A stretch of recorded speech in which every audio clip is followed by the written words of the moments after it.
বড় ধরনের নৌ মহড়ার আয়োজন করছে পাকিস্তান। সেখানে অংশ নেবে বাংলাদেশ সহ বিশ্বের ৬০ দেশ। দক্ষিণ এশিয়ার পারমাণবিক অস্ত্রধারী এই দেশটির বহুজাতিক নৌ মহড়া ৫ দিন ধরে চলবে। পাকিস্তানের প্রধান বন্দর নগরী করাচির কাছে আরব সাগরের উত্তরে ফেব্রুয়ারির দ্বিতীয় সপ্তাহে এই মহড়া অনুষ্ঠিত হবে। ২৬ জানুয়ারি বার্তা সংস্থা আনাদুলুর এক প্রতিবেদনে এই তথ্য জানা গেছে।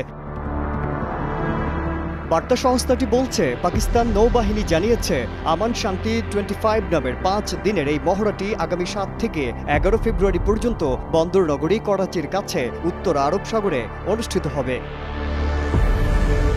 ২০০৭ সাল থেকে পাকিস্তান এই ধরনের বহুজাতিক সামরিক মহড়ার আয়োজন করে আসছে। চলতি বছর এই মহড়া নবমবারের মতো অনুষ্ঠিত হবে।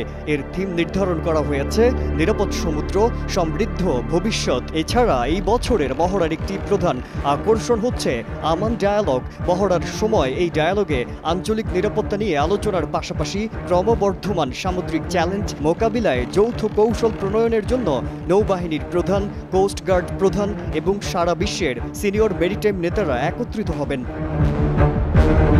কেউ না বুঝলেও আমরা আপনার প্রয়োজন বুঝি, আর তাই তো অত্যাধুনিক ফিচার সম্বলিত বিভিন্ন সাইজ আর কালারের ২৫০টিরও বেশি ডিজাইন অপশন নিয়ে ওয়ালটন স্মার্ট ফ্রিজ বোঝে আপনার প্রয়োজন।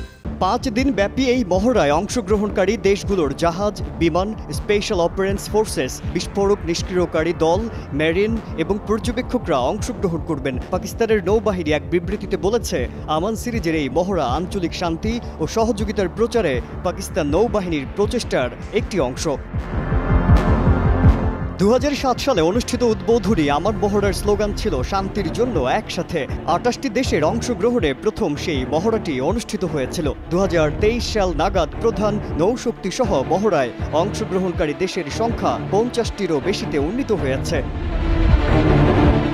এদিকে পাকিস্তানের করাচিতে অনুষ্ঠিত এই মহড়ায় অংশগ্রহণের উদ্দেশ্যে বাংলাদেশ নৌবাহিনীর জাহাজ বানৌজ সমুদ্র জয় ইতোমধ্যেই রওনা হয়েছে। নৌবাহিনী জাহাজ বানৌজ সমুদ্র জয়ের অধিনায়ক ক্যাপ্টেন মোহাম্মদ শাহরিয়ার আলমের নেতৃত্বে ৩৩ জন কর্মকর্তা, ৫৮ জন প্রশিক্ষণার্থী কর্মকর্তা সহ মোট ২৭৪ জন নৌ সদস্য আন্তর্জাতিক এই ফ্লিট রিভিউতে অংশগ্রহণ করবেন।